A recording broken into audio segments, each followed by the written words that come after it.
There is a surge of gerrymandering on both sides of the aisle. Several states are working to redraw congressional maps for House seats ahead of the 2022 midterms. Gerrymandering is back with a vengeance. I'm Yasmin Khan with Rebel HQ, and to be fair, gerrymandering never really went away, but its renewed vigor is thanks to the fact that our conservative and right-leaning Supreme Court isn't doing much to stop it from happening. And they're supposed to. They used to. The difference is that now they're clinging onto a weak precedent that, in their brilliant legal opinions, suggests that making any changes to the electoral process too close to an actual election is not recommended. And maybe there's some wisdom to be gleaned from that opinion. But what happens when certain aspects of the electoral process have already been deemed illegal? Should those illegal measures just be allowed to ride? Well, according to the Supreme Court, yes. An article from the New York Times discusses this precedent. It states that as of this year, judges in 4 states, Alabama, Georgia, Louisiana, and Ohio, found that the congressional maps were illegally drawn along racial and partisan lines by Republican legislators. Unfortunately, those findings don't matter much because, with SCOTUS wary of election changes, the illegal maps will be used in the November midterms. And the idea is that we'll keep the maps for now so that we don't upset the process too much, and we'll deal with the problem later.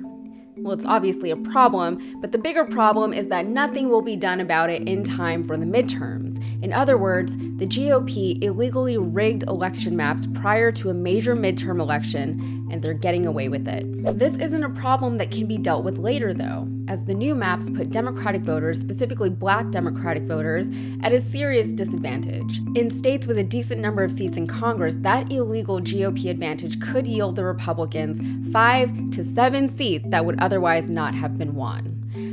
So let's talk about Purcell.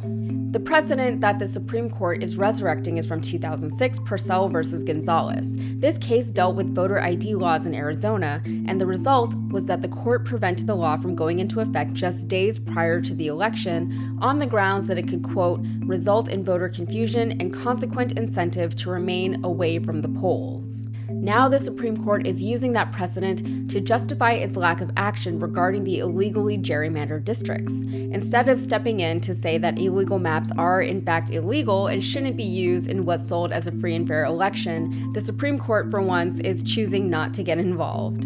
They don't want to interfere with the election process, a move that conservatives seem to agree with, naturally.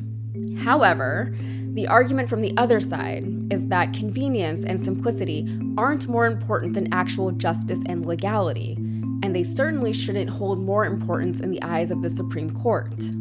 So in January of this year, a redrawn map in Alabama was found to dilute the votes of Black Alabamians in such a way that it was likely in violation of the Voting Rights Act. An order was issued to redraw the map ahead of the primaries that were scheduled for May of this year, which was 4 months later.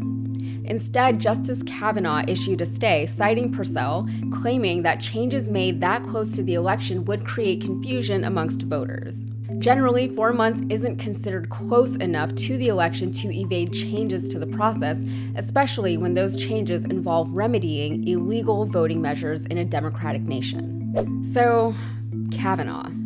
This is a great example of just the idea that everything is related, everything is relative, everything is relevant somewhere to someone. And I know the Kavanaugh confirmation hearings feel like forever ago. It feels like it was a different time. And I remember thinking how terrible it would be for this country if Kavanaugh was confirmed for the Supreme Court. And that's without even taking the allegations of sexual assault against him into consideration. But then he was indeed confirmed, and then the story more or less faded into the background as the world got on with itself, and we had a lot to get on with. And we're used to that cycle, aren't we? Things are hot in the headlines for days, weeks, or even months at a time, but then they eventually go away. That doesn't mean that we get a break, though, because just as soon as it's gone, something else is there to replace that narrative in our collective preoccupation. But just because something fades from the headline doesn't mean that it goes away. It doesn't mean that people like Brett Kavanaugh aren't having serious impacts in areas where people like Brett Kavanaugh should never be allowed to have any impacts.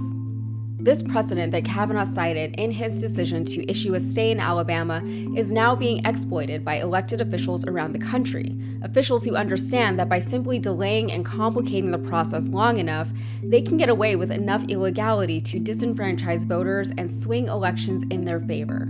And of course, we see examples of this sort of deliberate delay all over. It's not just limited to election law. We've heard it professed as an actual strategy by people who have been accused of crimes. Steve Bannon, for example, comes to mind when he vowed to make his trial a nightmare for everyone involved.